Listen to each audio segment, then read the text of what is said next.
Everyone talks about culture shock, but is it possible that you might be dealing with identity shock?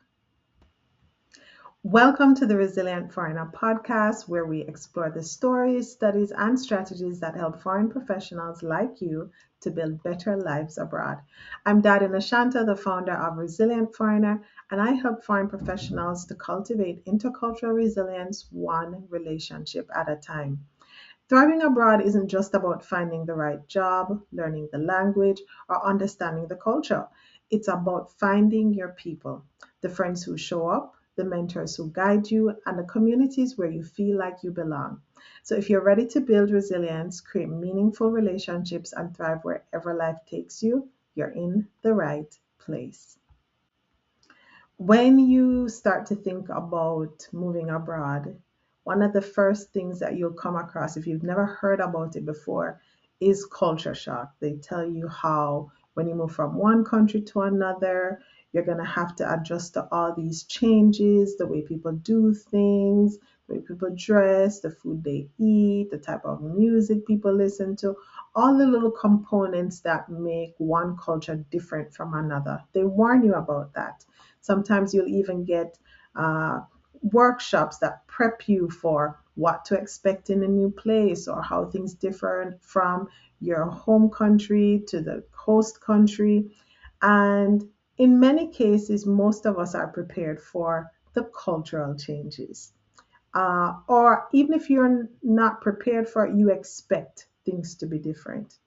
But very few people are prepared for the identity shock, the sudden realization that having moved abroad, you begin to wonder if you really know yourself or if who you thought you were is the reality, or if you have completely lost touch with who you are, what roles you play in society, if people respect you, appreciate you, if you serve a purpose in this place. And when you get to a point where you don't recognize yourself in the mirror, that can be soul crushing. That can make you second guess everything that you have sacrificed, all the goals that you had in mind that you were working towards can come crashing down and be questioned as to is it worth it? Because you can lose yourself. And that is what shocks most people. And it shakes you in a way that, whereas cultural differences you can find people who can relate. So if you're Jamaican, you can find other Jamaicans who they are going through the same cultural shocks. They spot the same differences and or similarities, and so you have that shared journey. But my identity in my country of origin will not be the same as the other people who have left my country of origin to come to this new place that we're trying to build a life in. And so, while we can get the cultural differences, maybe what holidays are celebrated or what foods you eat on a particular day or that sort of thing, who I was before is very different from who you were before. And so, what will shock me and shake me and begin to make me question who I am, that will be very different from everyone else, even if we boarded the same plane from the same country to go to the same destination. And the reason that is because identity is so unique that even your siblings who came from the same parents, raised in the same household, went through the same schools, that lived in the same community, will not share the same identity. Your identity is who you are in relation to those you interact with, those who um, you relate to. And so it might be the roles you have. Oh, I am the eldest daughter in this family. Or it might be, I am the doctor in this hospital. Or it might be, I am the favorite grandchild of this person.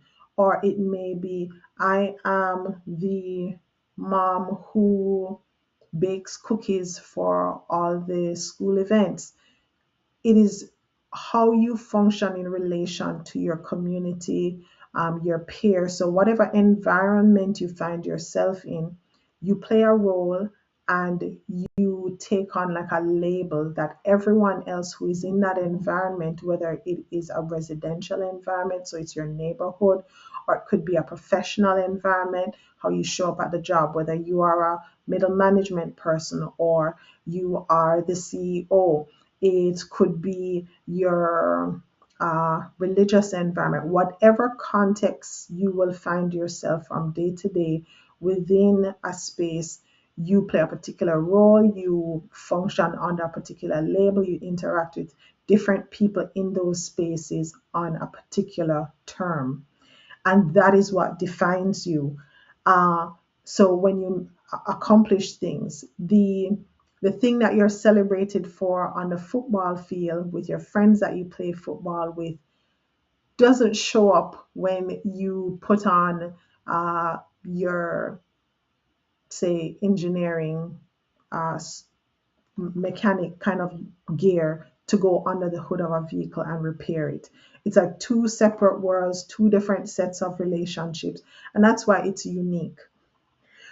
But the thing that makes you unique completely vanishes when you change environments, particularly when you move to a new country. Nobody knows which family you came from and what rank that family holds within the community, in the neighborhood. No one knows that, oh, you were the first person to achieve a particular score on a certain exam that is super difficult in your country.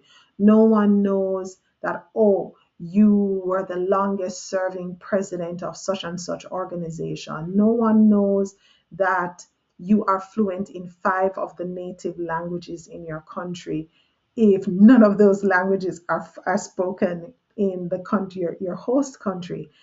So many things lose meaning, lose context, lose value once you change environment, once you change countries. And it's hard for you to be prepared for that. You never know what people will assume about you, what they will expect from you, what they will value, what they will recognize or acknowledge, what they will need. So, for example, if in the community you have moved to in a new country, uh, they don't eat bread, but you are a famous baker, like the best baker back in your hometown in another country. If you move to a place where they don't bake bread, wheat flour is not a thing, they're not on that vibe, then you will feel um, like you're not valued, you're irrelevant, your skills, your knowledge, your experience don't count. And that can crush you if it was where you placed your pride and joy. It will make you wonder if all the attention, appreciation that you got before, if it was a figment of your imagination. And that's the kind of shock I'm talking about today.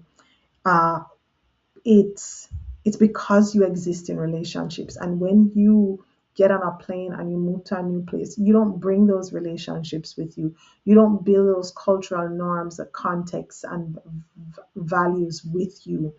And so you will get to a place where the people in your new environment, they don't see you, they don't see the baker who does the best particular bread that's famous in your hometown. They don't see it as relevant because maybe rice is their staple. And so the bread thing is not cutting it. It's like neither here nor there. If you bake bread, like, we don't need it. They also don't appreciate you. So you could make your best bread, go through all the different patterns and flavors and textures, and they'll be like, okay, cool. You seem excited about it, but if that's your thing, good for you. And they move on. And can you imagine something that you think is amazing? Other people think it is trivial. And when that's tied to who you believe you are and the purpose you serve and all that you have spent your life and career working for, and it's disregarded, that is shocking, and it can break the most confident person. And this is when you begin to wonder about status in society and that feeling of belonging, because your identity determines the status you hold, and your place, your status in society is what makes you feel like you belong. And so that's the type of shock that's probably crippling you much more than the culture shock. It is how you fit in, how you are perceived, how you are valued. And if you don't come up with a way to ensure that it's appreciated, or that you find a way to be visible again, be valued again, be appreciated again, then you can definitely lose yourself. I'm going to mention a few people that I've come across recently who shared their own experiences of that identity shock, recognizing that who they were before does not exist anymore in this new environment. Most recently, I heard from a man who, in his home country, was like a senior engineer. He led different teams. Multiple people were reporting to him. He was giving directions, evaluating people's work. He was the guy in charge, and he had spent years building up his reputation, his career. And he moved to a new country, and suddenly he was no longer this reputed leader in his industry. He was now a homeless security guard living in a shelter. Because what? Not because he couldn't afford to find housing. Circumstances just had it that he could not find somewhere to live. And so he was staying in a shelter. He could not get employment in his field that he had done so much, accomplished so much, had so much recognition for back in it. And the only job he could get was doing security work. And it broke him. And he had given up so much, he had left so much behind, that he felt he couldn't pack his bags and go back home empty handed with nothing accomplished, because somehow you think, if I leave everything that I've built to go somewhere else, I must come back with the fruits of my labor, with proof that my ability to achieve that I had excelled in my home country, I should be able to replicate that in another place. Otherwise, I'm coming home in shame. Yeah. Another case was of a ER doctor, spent years working in so many different hospitals and um, proving her worth and her value in the units, that the teams that she worked on. And then she moved somewhere else and became an aide in a retirement home, where she was now taking instructions from people who didn't have her expertise, her training, her knowing and understanding of what type of conditions people are dealing with, what kind of care they need. And sometimes she had to swallow her pride because she no longer was the ER doctor in charge in this new space, this new environment. And in many cases, for foreign professionals, it is tied to your professional roles, your professional accomplishments, your career trajectory. That's the part of your identity that, in many cases, allowed you to migrate, allowed you to be considered of value in this new country that you are trying to rebuild your life. Yet, a lot of the things that shape our identity, that define our status and our place in society, it's not just the career. Sometimes it's the assets that you have acquired.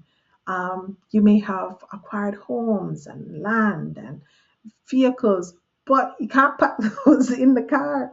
Even if you were to sell all those homes and say, okay, I'm going to take the money and bring it to this new place, it probably isn't worth the same as it was before.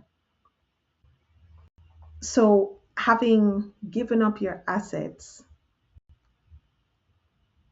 you are now dealing with having to get things started over and to rebuild who you are.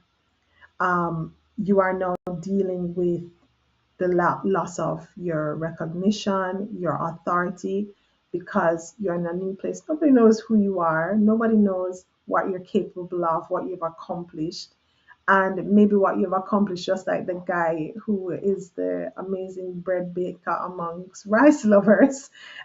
There's no recognition or authority there. Your family and maybe the clout that your family has, the community that you're in, and the role that you play, and how people may have looked up to you, and the contributions you would make to your community. All of that is gone.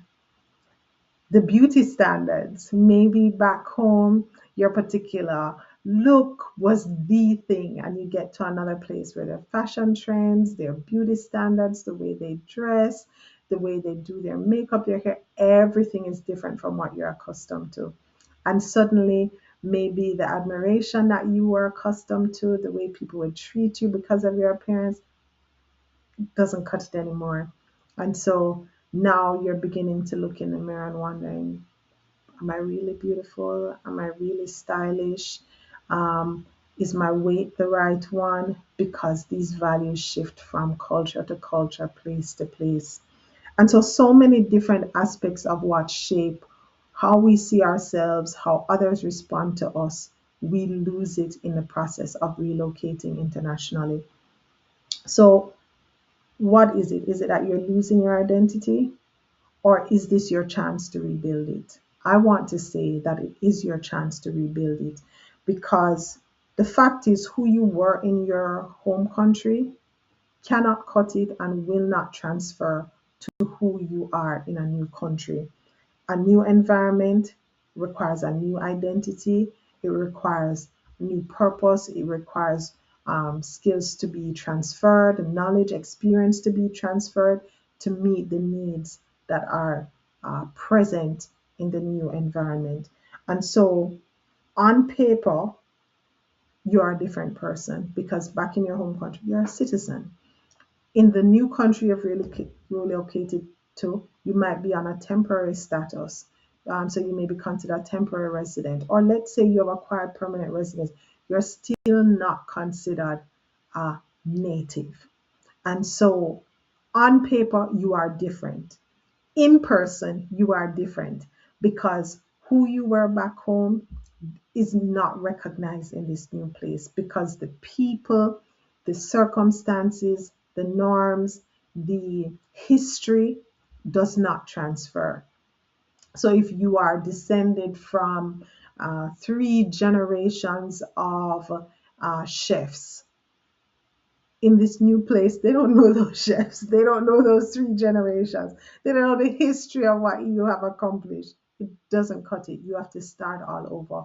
And while in many ways you may grieve that and you may feel like this is a magnificent loss, at the same time, it is a marvelous opportunity to start afresh, to choose who you want to become.